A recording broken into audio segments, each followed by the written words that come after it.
Hi, and welcome to another postcard process inking video. Hi, my name is Luis Escobar. I'm a storyboard artist on the Simpsons television show. I've been working on the show for over 25 years now, and I'm here to empower you. I'm going to be showing you how the process I took to do this postcard here. So this postcard is very unique in that there is no underdrawing. I just started in one spot and then I just kind of let it go and just so the reason this video is called Controlled Chaos is because I had no idea what was going to happen, where I was going to put each line, what the image was going to look like by the time I was done, and I was just making it up as I went. Well, sort of. I'll explain the whole thing, but uh, so beginning with the fact that I wanted to have something to look at least, right? Because I'm not one of those types of people, like many people, that can see the picture in my head and then you just trace it. There are some special types of people who can have that clear an image in their mind, but most of us think we do. But when we actually have to do something like copy the image in our brains onto paper, you find out that the image in your brain isn't very clear. It's just a feeling. And it's really hard to capture a feeling when the image isn't clear. So I tend to do better if I have something at least to look at and to play off of. So what I did this time, I do this a lot actually, but in this particular one, I went to an image program. I typed in a prompt. I typed in Grim Reaper, and then I just let it rip. It gave me many images, all of them very boring. Some of them totally goofy. That's fine, I don't care. I found one that was kind of in cool. So I said, okay, this is a good starting off point, and I just needed something, right? And then I don't have to follow the image. I just need something to work off to just start the process. So I'll show you the image in the video, and then I'll show you the process, and I'll talk about my mindset while I was doing this. All right, so let's get going. All right, so first of all, you could see there is no underdrawing. I do have the image that I'm going to be using here on the left top, and I'm using a Pentel pocket brush pen. And this is, well, this used to be my favorite brush. The problem here that I ended up, and one of the reasons it was my favorite brush, I say was because it's starting not to be, is one of the reasons why I liked it so much was that it gave me so much control. Now I'm gonna speed this video up later, but this is as fast as I'm going. This is real time. This is how I did it. I did not know where to put the first line. This is the scariest part.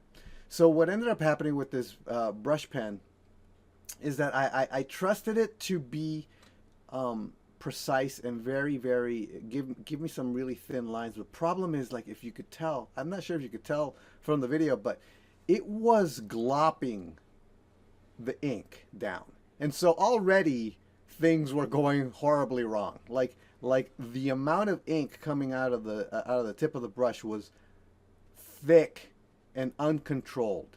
So I I ended up like getting to the point where I needed to find a spot somewhere where I could just glop on a lot of black to try to get some of the ink off of the brush.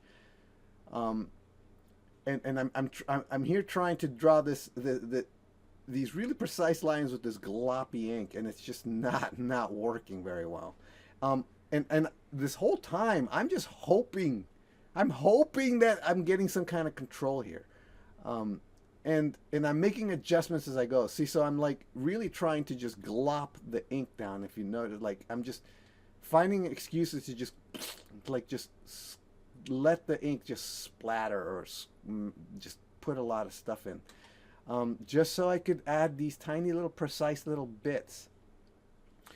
Here I'm making an adjustment to the face because I think I didn't like it. I wanted that really long facial look to it, and I think here I find a good excuse to just glop the ink down.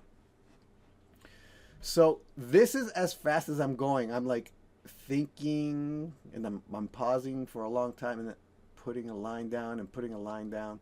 So okay, so I'm going to start speeding up the process at this point. So now I'm a little bit now I sped it up here. But yeah, so now you saw how what the actual speed was, and so here I am, seriously not like I'm looking at the reference image, but it's already kind of going out of control. Also, I don't want to be completely at the mercy of the image, so I put the arm way down compared to the image, and now I'm using the image only as kind of a reference point, and then I'm just letting the ink do what the ink does, which is the ink on the paper, on this rough paper, gives me textures, and it just it does things like if you just let the ink just, when you put down strokes, it implies like the folds, right? So I was just doing that, and again, like, okay, here's the stem, the staff of the of the I forgot what it's called, the reaper, and now here, okay, so and now I'm making adjustments there, but then I also had to do the blade up there, so. And okay, so and now I'm done. I'm done with the ink part, and now I have to do another part that's really really scary. And it's like find where the hood is. I didn't want to put any lines down. I wanted this all to just be light and dark. Where is the top of the hood? I didn't know. I had no idea. I just wanted it to be far enough away so that it didn't have like a busted looking weird head.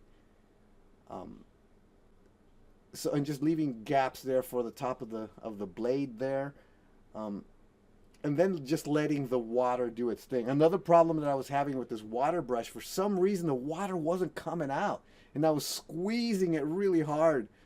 I don't know. I was having a lot of problems with my tools. Look how dry the brush is. It's just, I was squeezing the water. The water wasn't coming out. Like, maybe I needed to clean my tools better. I don't know, but it wasn't cooperating.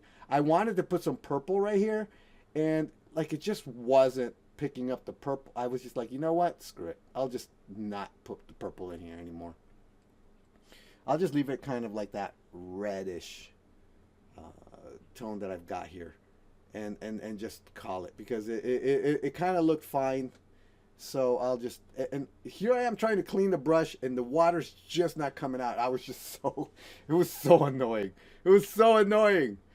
I ended up like washing this brush afterwards in the sink. It was just, and now I'm making adjustments on this skull, because the skull just doesn't look right to me. Like I quit looking at the reference. Like I completely forgot I had reference.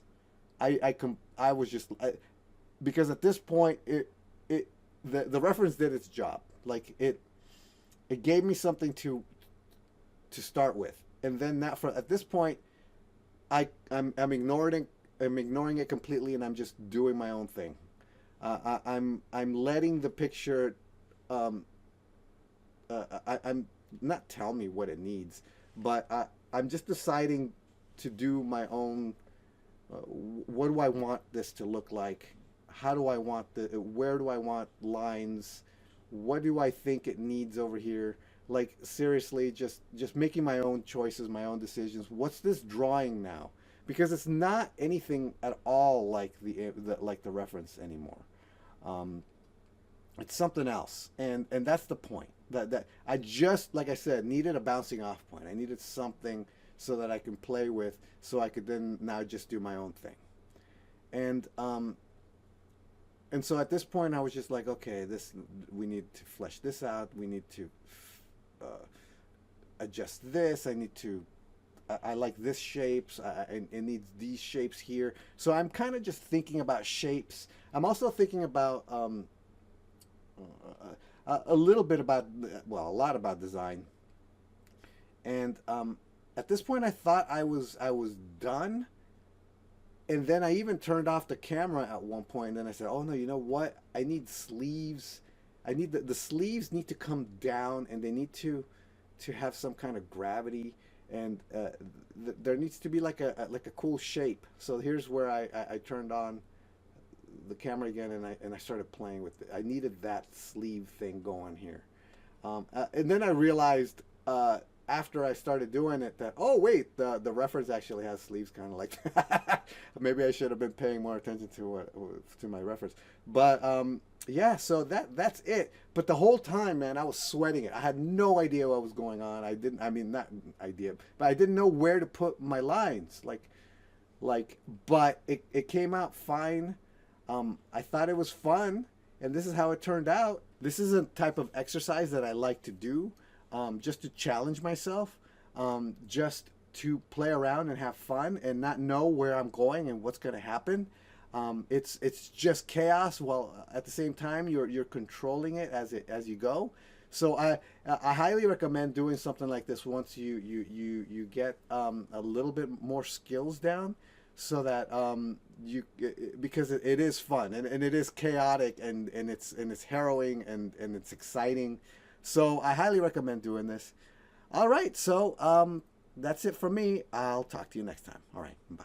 So I'm happy to announce that I now have a new drawing lesson called Drafu Guide to Sketching and Gesture Foundations. It's the beginning of the level 2 information that people have been asking me for the drawing website, which will teach you where to start drawing, what to draw when you draw, how to draw from observation, how to draw from imagination, how to draw what you envision, and how to discover what you ought to envision if you don't have anything specific in mind. So if you find any of this interesting, you could follow the link that you see, or you can go to thedrawingwebsite.com, look under level 2, and you'll find a link there.